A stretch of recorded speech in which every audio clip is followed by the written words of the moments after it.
So the most common mistake made is treating spreadsheet programs like lab notebooks. So that is relying on context, notes in the margin, or doing some spatial layout of the data in the fields to convey information.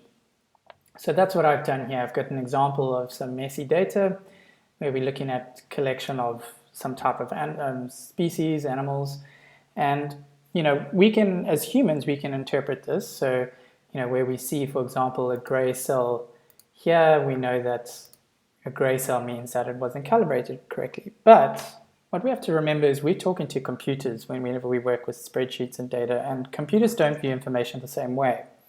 Unless we explain to the computer what every single thing means, and this is obviously very difficult, and this will make it difficult for us to see how our data fits together. So using the power of computers, we can manage and analyze data in much more effective and faster ways. But to use that power, we have to set up our data for the computer to be able to understand it. And computers are very literal. So that is why it's extremely important to set up well-formatted tables from the outset. Before you even start entering data from your very first preliminary experiment, you need to plan. So data organization is the foundation of your research project or your design project, and it can make it easier or harder for you to work with your data throughout the analysis. So it's really worth thinking about it's something really worth thinking about when you're doing your data entry or setting up your experiment or design. You can set things up in different ways in spreadsheets, but some of these choices can limit your ability to work with the data. So what you have to think about is your ability to work with the data in other programs, or how you're going to interpret the data six months from now. So let's talk about keeping track of our analysis. So when we're working with spreadsheets during the data cleanup or analysis phase, it's very easy to end up with a spreadsheet that looks completely different from the one that you started out with. Now, in order to be able to reproduce your analysis or figure out what you did, for example, when a client asks you to change something or for a client asks you for clarity, you then need to keep track of this. So what I suggest you do is that whenever you're working with raw data, you should create a new file with your cleaned or analyzed data. And so this means that you won't modify the original data set, or you will never know how or where you started. And keep track of these steps that you took to clean up or analyze your data. And you should track these steps as you would any step in an experiment. So I would recommend doing this by some text file. So let's just talk about that. So here I've got a text file on the right, and I'm going to add some notes to this text file because I want to keep track of something. So the date today is, let's say, 26th of March, 2019. And what did I do? So I'm going to put some notes in here for what I did. Okay, so remember that the spreadsheet on the left you're seeing is our raw data from 2014. So I'm going to say, I'm firstly going to transfer 2014 raw data into 2014 clean. You'll notice that I use a very specific naming convention, that is 2014 underscore clean, not just 24 space clean. Okay, so I'm going to create a new tab on my spreadsheet, and now to do that, you just click this little plus sign at the bottom of your spreadsheet. So if we click that, we'll create a new sheet. You can see it here in sheet 1. And I'm going to rename this.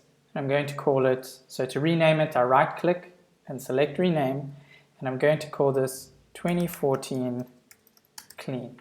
Okay, and this is where I would then clean up my data. So I might want to keep track of the date collected. Let's just zoom in a bit. Okay, date collected. I might also want to keep track of the year, month, day,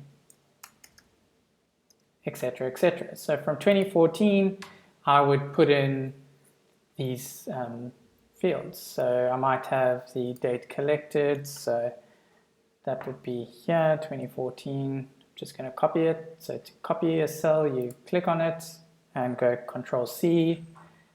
And let's just paste it in here. and it's going to come up with with all these hashes.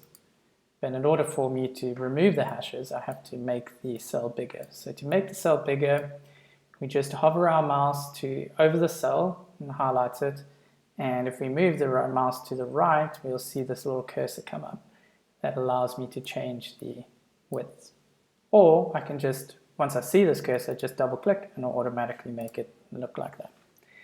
Okay, so you can see on my notes now I've made some suggestions. So I've said I've transferred the raw data to clean. What else do I want to do here? So let's say point 2 in 2014 clean made a new table with ... the date collected, year, month, and day, for example. Okay, so something that then is really important for spreadsheets is working with the structure of data in the spreadsheets. So the cardinal rule for using spreadsheet programs for data is that you want to put all your variables in columns. The thing you're measuring, like for example weight or temperature, and you want to then put each observation in its own row. So we already started making some table here, so let's work with that. Okay, so we're going to put our variable names in each column. So we've got date collected, year, month, day, and let's say I want to keep track of something's weight. Okay, and now I want to put each of my observations into a new row. So let's say on today's date, which is the year 2019, month 03, day 26, the weight of my object might be 40. Now let's say I go and measure tomorrow, I measure something and it has a different weight, or I'm going to put this on a new row. And now this may seem trivial to you, but it's really important that you put each new data set, data value in a new row. So let's say I add another data point, so that's 2019, month 3, day 27, and I'm going to put, let's say it weighed 100 kilograms in a new row. And what's really important here is that I haven't combined multiple pieces of information into one cell. So let's say there's another bit of information and we're going to call this species sex. Okay, so here we're talking about the gender of the animals that we're measuring. And you can see here immediately, just from the name of my column, that I'm actually going to make a mistake by combining two pieces of information into one. So for example, perhaps my species is something called DM and the sex is male. And for the next bit of the next data that I measured on the 27th of March, it might be a completely different species. So it might be a female of DS, so it'd be DS-female. Now this is really problematic because our computers can't actually differentiate multiple data points.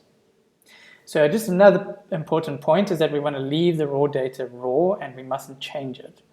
And we can always export our clean data to some text file or some comma separated format. And this makes sure that everyone can read it.